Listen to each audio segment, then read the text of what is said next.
See you in hell. Not if I see you first. The legendary Logan.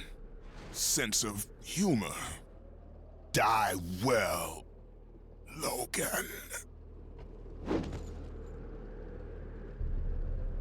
After the Omega strain's poor sales, the Syphon Filter devs were shunned to the PSP. But the pairing made sense. The PSP needed games, and why not continue the popular series on the handheld? It was a great time for a revamp, and that's just what they did. They removed the series lock-on targeting system and replaced it with a more traditional always-on-screen reticle. This made it easier for newcomers to quickly understand, but it also means the game lost a lot of what made it unique. It's hard to think of many or any games really that control like the first 4 Syphon Filters. It was a system born out of necessity at the time, since analog sticks for aiming weren't a thing when the first game was being developed. Ape Escape was one of the first games to use and popularize Sony's new analog sticks. A shooter wouldn't do the same until Alien Resurrection in late 2000. But now it was 2006, and Dark Mirror would use a traditional third-person control scheme, which is fine and dandy until you actually use it, in which case you'll discover,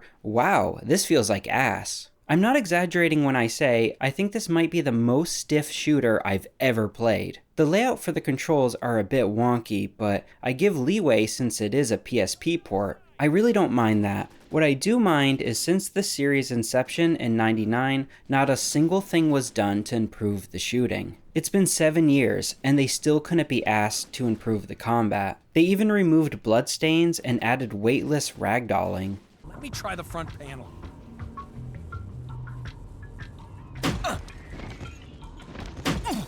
I see him!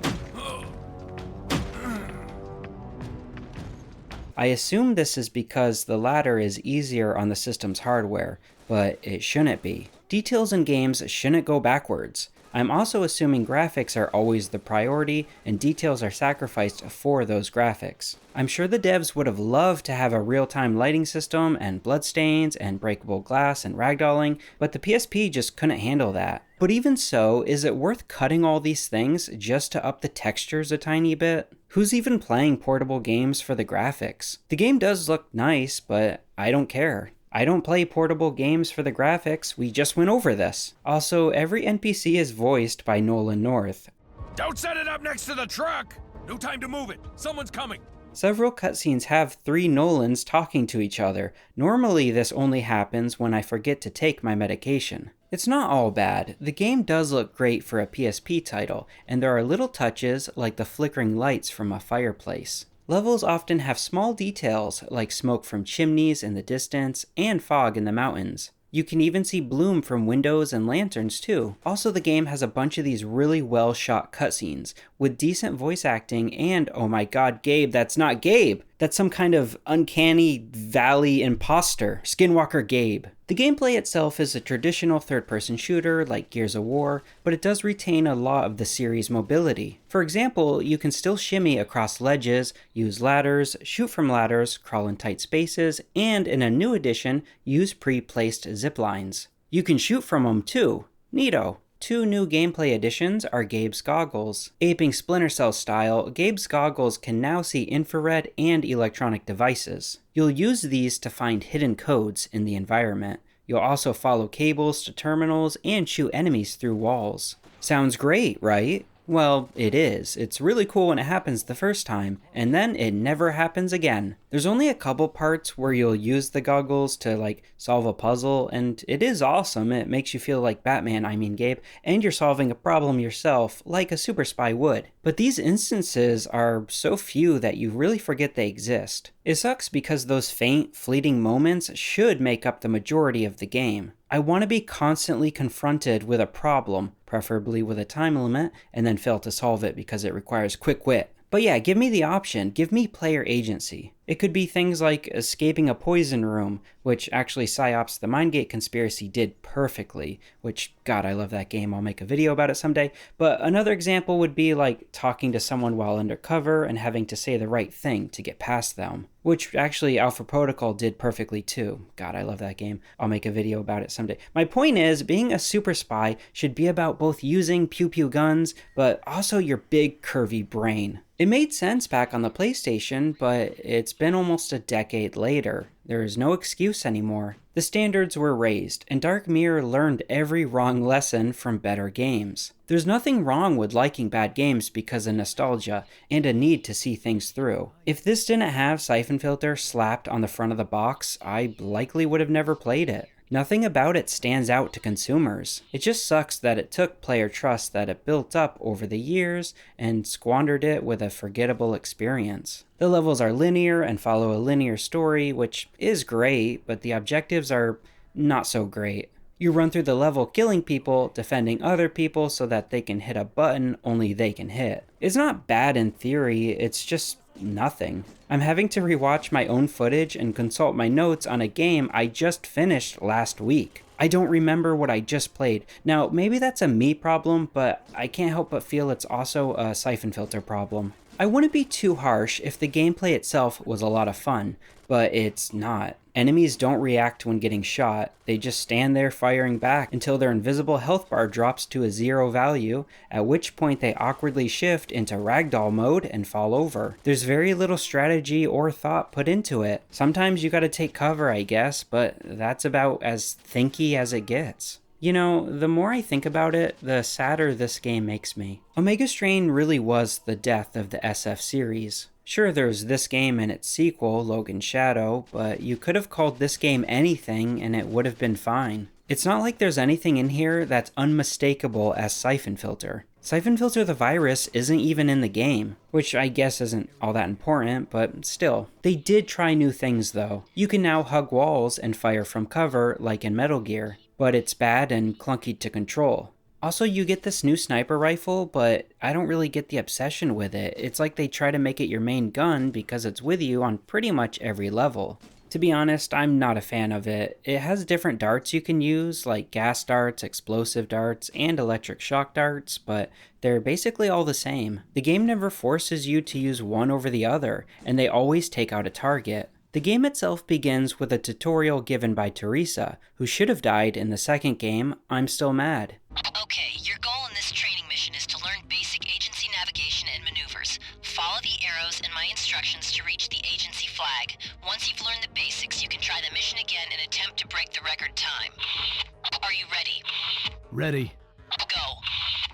She gives Gabe instructions on how to play. It's handled pretty well and does a good job on getting you up to speed and introducing the new goggles. I just don't like how Teresa never shuts up. Press the triangle button to climb objects. To crawl, press the triangle button. You can climb any object. At the end of it, it also shows you that you can earn mission ratings similar to Omega Strain, but a little less intense. You have awards and specialist ratings you can get, like Combat Knife Specialist, which I think just unlocks more weapons. After the tutorial, Gabe and Leon are sent to a petroleum plant in Alaska. It's under attack by a paramilitary group known as Red Section. The opening briefing does a good job on setting up the stage. Why send in Gabe and Leon, covert agents, instead of the military? Red Section doesn't seem to be utilizing biological warfare. The first level also serves as a second tutorial, you could say. Leon chimes in explaining to us how to use our EDS goggles, which I get it is the first level, but we just had a tutorial. Why did we just complete the tutorial to have a second tutorial? Why does the game have 2 tutorials?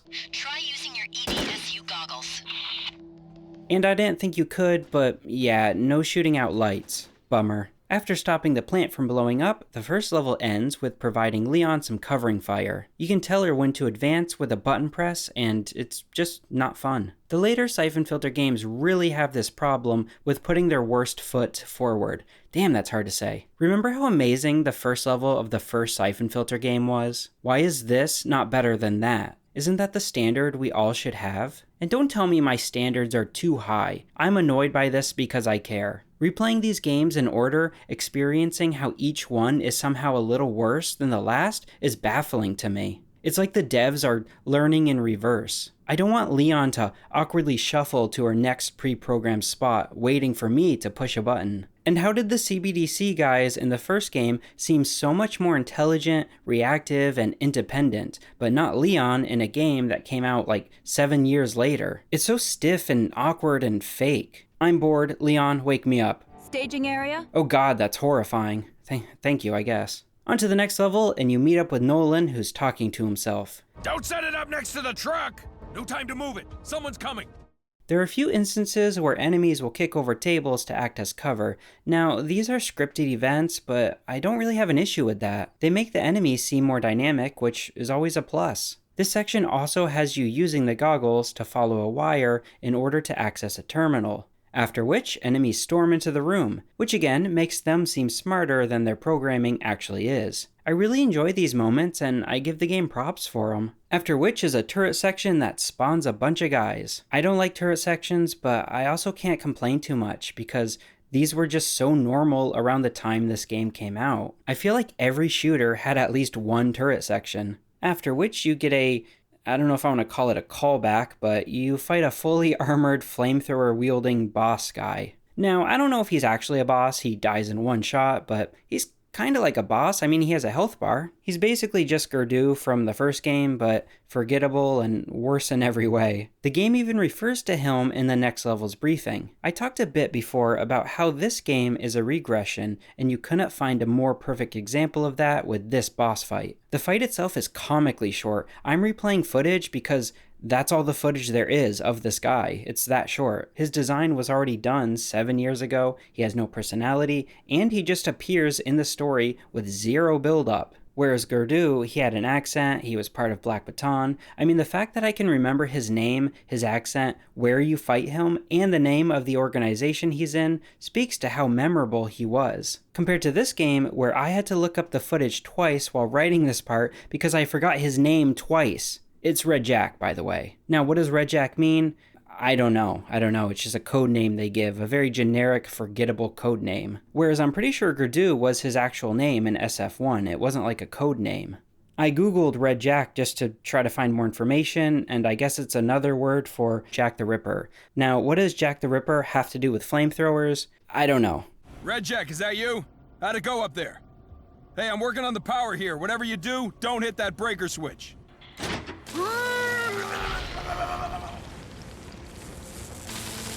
Anyway, turns out the foreman of this facility has an NSA profile with a whole bunch of classified sections we can't read, which is a bit strange considering we're the IPCA. So it's off to steal his personal files from the server room. Heading down into the facility, we run into a bunch of fun setups. We rescue a plant worker who agrees to help us restore the plant's power, which really just means pressing a button at the same time he does. Bruh, seriously? While the shooting isn't very good, there are moments where it does feel really graphic. Enemies drop like a sack of potatoes if shot in the head. It feels gruesome even without blood. Get out of here.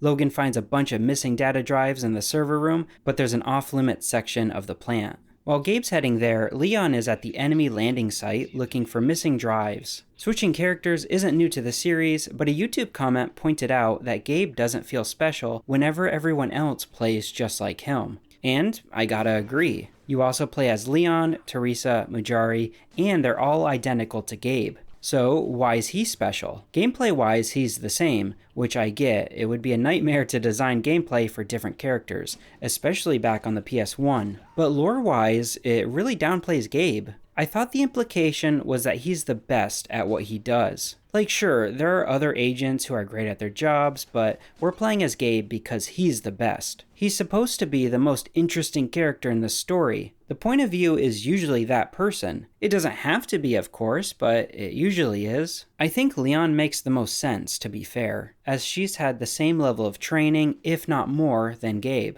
Teresa was an ATF agent, and Mujari is a scientist who does field work on the side. Meanwhile, Gabe joined the military, was an Army Ranger, Spec Ops, and then joined an international terrorism unit before joining the agency. The only protagonist in the lore who rivals his experience would be Leon. I also want to mention how refreshing it is that most of the characters in this series are in their 30s and 40s. Gabe's 35 during the events of the first game and is pushing 45 by the end, while Leon was 30 in SF1 and 38 in Logan Shadow. That's something I really like about Splinter Cell, Metal Gear, and Syphon Filter. The protagonists are all 30, if not 40. I think for a lot of action movies and games, you think of 20-year-old kids who are super smart experts in everything with 50 years experience under their belt. If I did have a criticism for these characters, it would be that they need more weaknesses. They touch on it a tiny bit with Gabe getting tunnel vision while chasing Mihai in Omega Strain,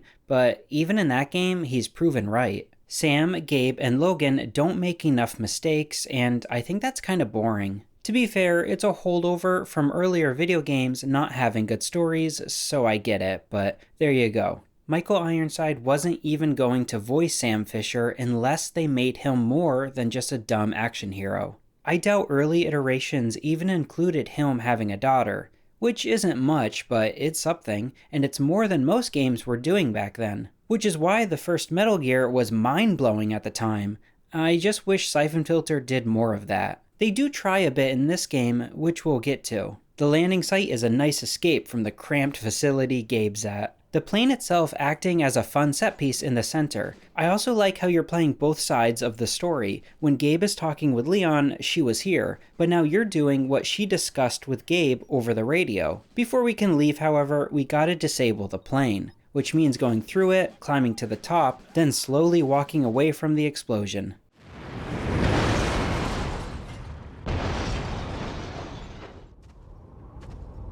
Gabe, red section is officially without transport. Back with Gabe, the game throws a new surprise our way. Trip mines are periodically placed throughout the level. Teresa tells us to use the new goggles, but I wasn't listening. You can also shoot the mines to blow them up, but I wish they also included the C4 guys from Omega Strain.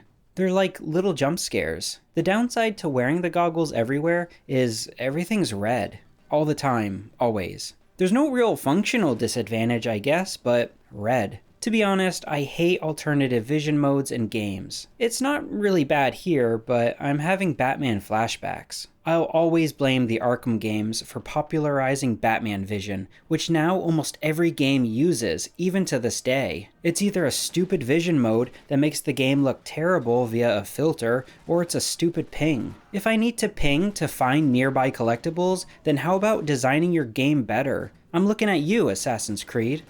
Sorry, off topic. Hey, Greasy, how long can you hold your breath? They're about to kill a plant worker, and hey, it's a poison gas room. It's not as good as the one in PsyOps, but I still enjoyed it. You gotta shoot the vents on the ceiling, and it would be much cooler if the plant worker didn't tell you what to do. That actually really sucks. There's no way to turn off these hints either. It's like the game is backseat gaming. They must have locked out the vents above. See if you can find another way to open them. Don't tell me how to solve the puzzle before you even gave me a chance to try.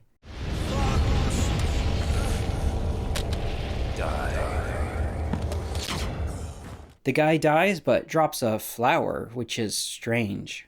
Gabe thinks there's a hothouse hidden in the plant, which I'm assuming is like a greenhouse.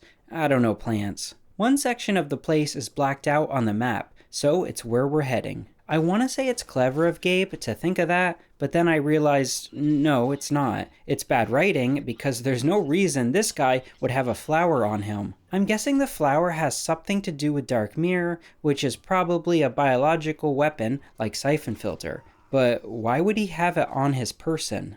Also, I know I finished the game by the time I'm writing this script, but like I said, I honestly forgot what happens. So I'm like re-experiencing the story for a second time. Leon and Gabe meet up in an attempt to rescue the foreman of the facility, a guy named Malcolm Freeman. Why can't the enemies trigger the mines? That's some bullshit. Guarding Freeman is Black King, a boss whose specialty is bombs? I don't mean he uses bombs, I mean he just kind of planted them around the level. and they blow up if you shoot them. You can hit square to have Leon distract him while you disarm the bombs. Explosives disarmed.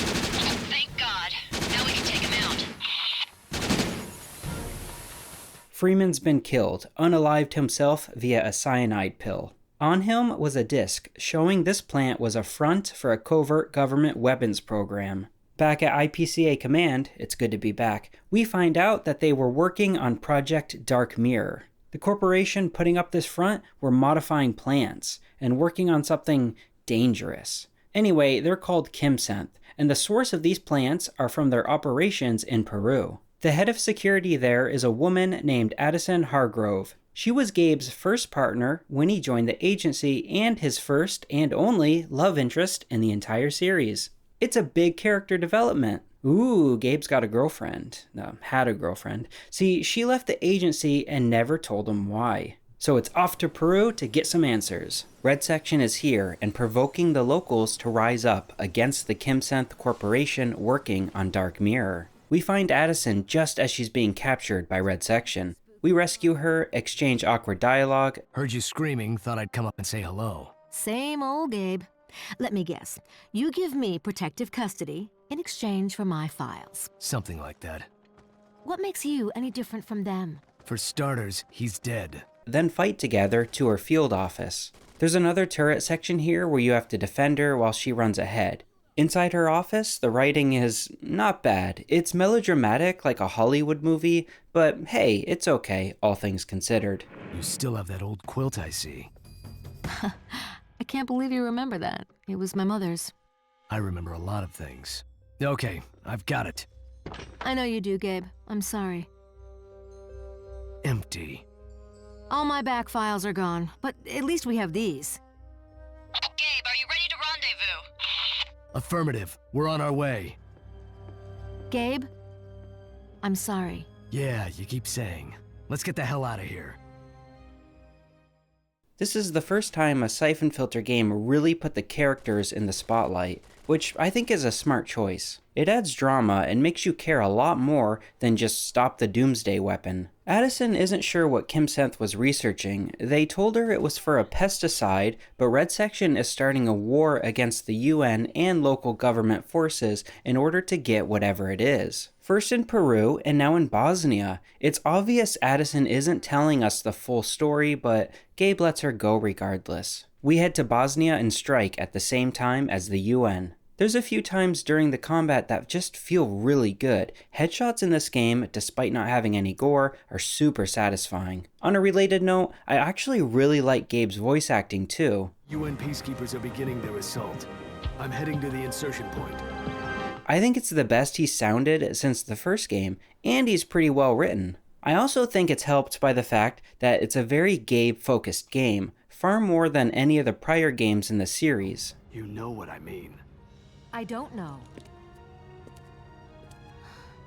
The agency changed, I changed, I just couldn't do it anymore. Any of it. You let her go. She's hiding something. I know. The NSA's following her. If they find anything, they'll let us know. We get sent off to do some busy work by grabbing medical supplies to save one soldier, which feels like not the best use of our time. Also, we need to recon the enemy forces, called the Zimovic. Oh no. Sudden plot twist, the UN soldier we were with was a mole. The medical supplies were just a ruse to get us away from him so that he could kill the soldiers and grab a file which had information about Red Section. I catch up with him and go a little overboard. Jansen. Teresa, I've eliminated the Red Section mole.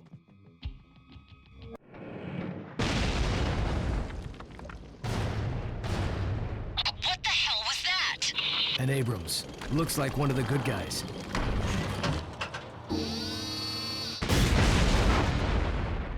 On second thought, maybe not. Zivmovic must be in there.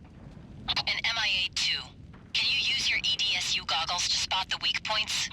I just picked up a big solution. The goggles in this game would be great if the game didn't literally tell us to use them every time they had to be used. I just wish the game would trust you a little. Let me figure it out on my own. He's dead. Crest must have been feeding the ZP information about the UN. That's the only way the ZP could have held out for so long. Yeah.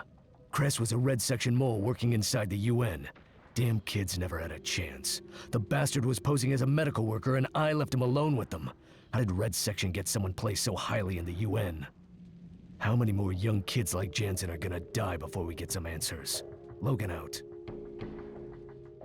There's an MI6 connection between the Russian Mafia and Red Section. They run a casino in Russia, which is going to be our next stop. One huge plus for this game is optional stealth. If I remember right, Splinter Cell Chaos Theory did the same and even had a meta joke about it. For the 3 people watching who remember this, let me know in the comments that I'm not crazy. I couldn't find footage, but I swear it happened. Anyway, they removed the frustrating mandatory stealth missions from the prior games. In my opinion, being seen shouldn't end the level. I think it should just make it harder and maybe lock out some optional bonus objectives.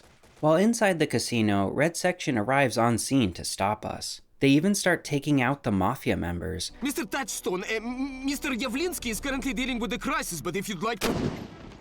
Eliminate everybody. That information must not leave the casino.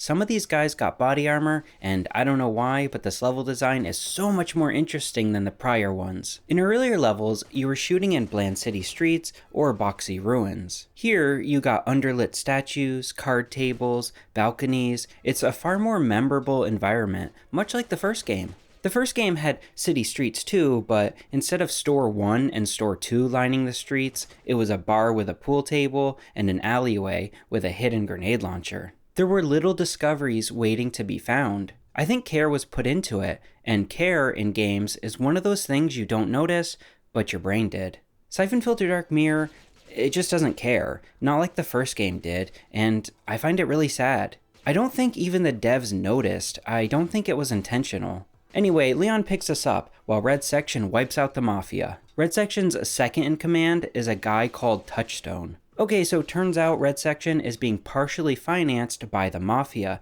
a connection they want to sever along with any evidence of their dealings. This is because MI6 is on their trail. It's a little confusing. I think Garvin's script is actually really good, but the way it's told in the format of the game is kinda bad. The same cutscene will begin in the future only to rewind to the present and sometimes rewind to the past. From the present, meaning where in time the gameplay you were just playing takes place. It's hard to explain. So for example, after completing the casino Russian Mafia level, the next cutscene jumps ahead in time. It doesn't say when, but it implies not long, a week at most. Then mid-cutscene, it jumps backwards 3 days, which I think is shortly after the Mafia level, but again it doesn't say, so I'm guessing based on implications. 3 days not from the gameplay you were just playing, but 3 days from the start of the cutscene, which is actually the future from the gameplay's perspective, but not as far into the future as the flashback part of the cutscene.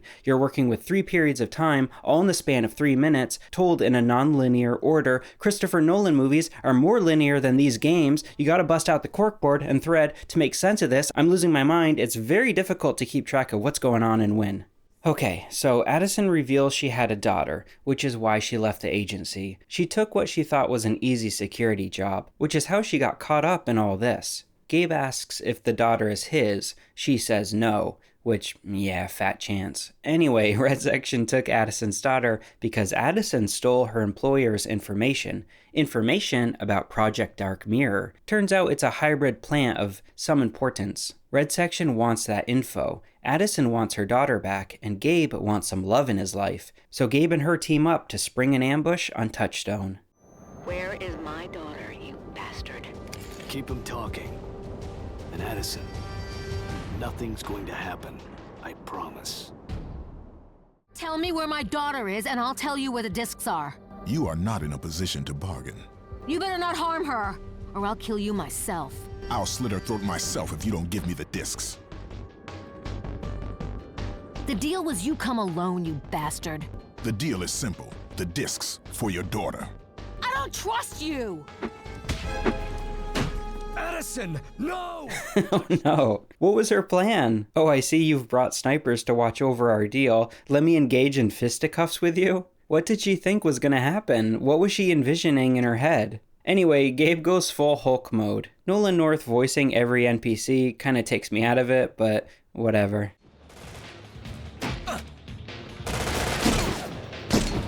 Cover me! You'd think you'd get used to it by now, but you don't. He's every enemy. It's a borderline parody. Make a game where everyone is voiced by either Troy Baker or Nolan North. Dark Mirror is halfway there already. Addison's death prompts Gabe to do what he was already going to. Destroy Red Section, get to the bottom of Dark Mirror, and save Blake, Addison's daughter. This is Gabe's low point, the part in the story when all hope is or seems lost. And it just reminds me that I generally like the story, again, just not how it's told. The game really places gameplay over story when the gameplay's not good. Metal Gear Solid was doing the opposite while still having better gameplay, and Splinter Cell was having a nice balance of the two. I get it's a PSP game first and foremost, but there were still good PSP games that had both engaging cutscenes and really good gameplay. Also, Dark Mirror uses a mix of pre-rendered and in-game cutscenes, but the former are way too few. This cutscene is great though. It has a lot of drama and mystery as Addison is clearly not being honest. You also have a slower version of the main theme music playing over it, and it's just really good stuff. I just couldn't do it anymore. Any of it. But then Addison's death is told with an awkward in-game cutscene that made me burst out laughing. Addison, no! Touchstone. Sometimes the game design is pretty good though. Like for example, there's a part where you gotta rescue a hostage, and another with people trapped in an elevator. Help us! Anyone, help us before this thing falls!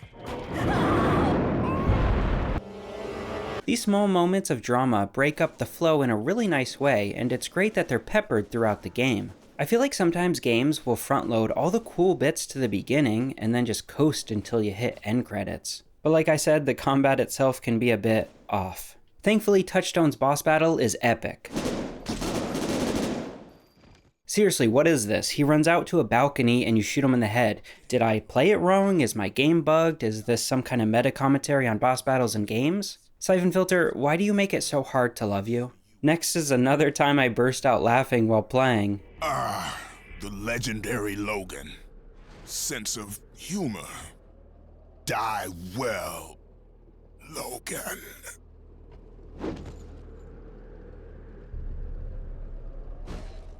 This is the guy who killed Gabe's love interest. Why isn't it a pre-rendered cutscene? It's told with the game engine, but in the next cutscene where they're giving exposition, just standing around yapping, is told via an expensive pre-rendered cinematic. Why? That's not entirely true. There's this part which also made me lose it. Gabe, watch out! He can see you through the fence. Oh, I guess he can't.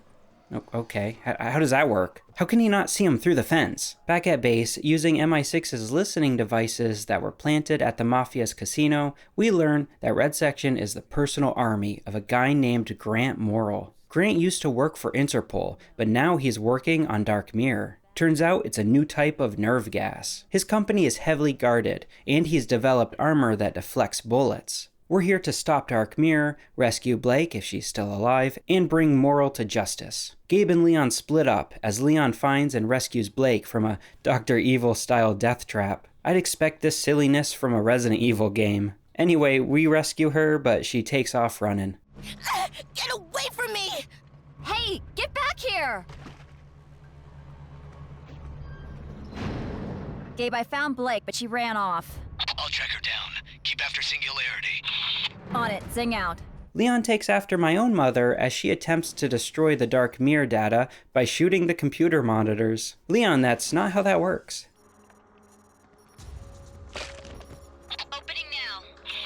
Nice moves, Leon. Gabe goes after Blake, who managed to get herself captured a second time. They stole one of my tennis shoes. Gabe rescues Blake and has a bonding moment by flipping some switches. Beats going fishing, I guess. Leon meets up with Gabe and blows open an escape route.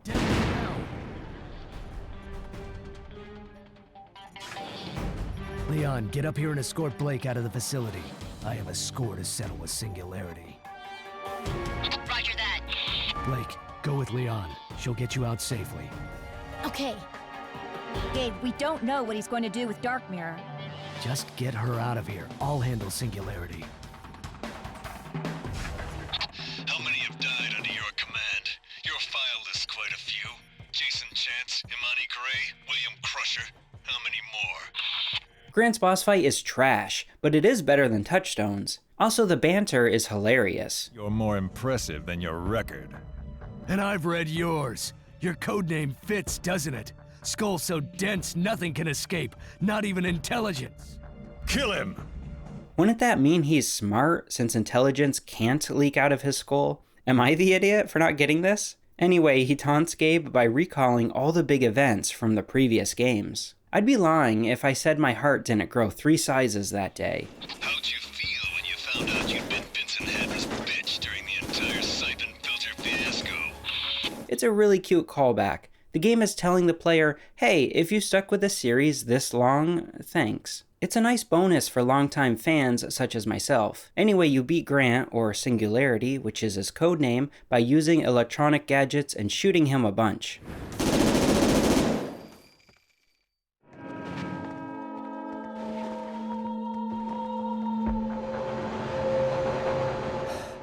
You think it ends here, don't you? Do you know why they call it Dark Mirror?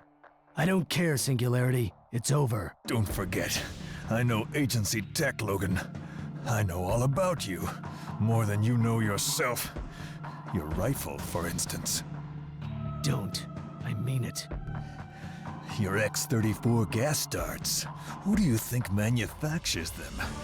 Who do you think supplies all of your arms? Look in the mirror, Logan. See your reflection. Look in the dark mirror. I said don't! That's for Addison. I don't need a dark mirror to see who I am or what I'm capable of, Singularity. I already know. With the Dark Mirror threat destroyed, it's time to pay our respects to Addison, thus ending Syphon Filter Dark Mirror. Nah, just kidding. It wouldn't be an SF game without a fake death. Addison? Addison! How the hell did you... Where did you... Wait. Let me explain.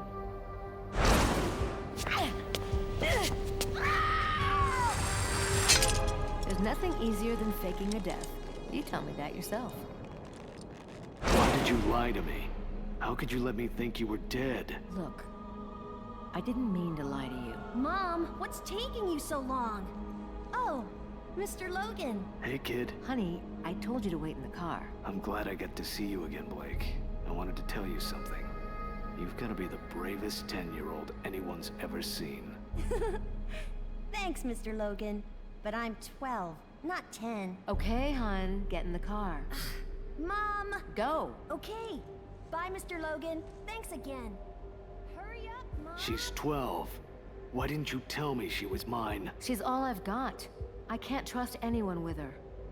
Gabe, don't. She's my daughter! Gabe, look at what your damned agency has done to you.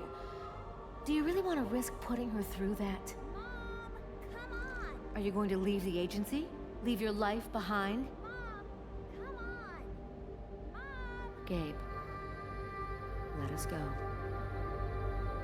Well, of course she's Gabe's daughter, duh. Addison makes a good point. Gabe decides to stick with the agency, saying goodbye to his daughter, for now at least. Thus ending Syphon Filter. Nah, just kidding. We still got some bonus missions. I won't go into these too much, but there's one that's really important. Remember in Omega Strain how Mara Aramov dies by Stoneman? Remember how I whined about it being a cutscene instead of letting you play it? Well, the SF creators clearly invented a time machine, heard my complaints, and fixed it in this game. One bonus mission has you playing as Gary Stoneman, finally taking out Mara Aramov. The cackling subway woman from the first game finally meets her end, to a geriatric Vietnam vet stereotype. Not only that, but we're also killing Elsa Weisinger, since she betrayed the agency and stole files. Turns out her and Mara Aramov are dating. Ooh, steamy. This game's full of love, but you gotta wait for the perfect lineup.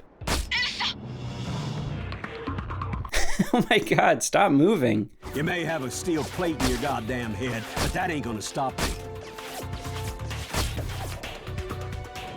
Teresa, tell Gabe the DPE has been filled. Targets down. Job's finished. Copy that, Stone. I'll let him know. You know something, darling? What, Stone? As many years Gabe's been trying to take out Mara, it's hard to believe she's finally gone. I know. It's like a nightmare is finally over. When it come right down to it, Mara may have been evil incarnate, but she had a heart, just like the rest of us. A heart of ice. The gendarme are on their way. Come home, Stone. Lapon out. Good night, sweethearts. What? How is she evil but has a heart? This writing is ridiculous, but it's the perfect ending. Clumsy writing for a clumsy retrospective. Only one game left, and I'm super excited to see how it ends.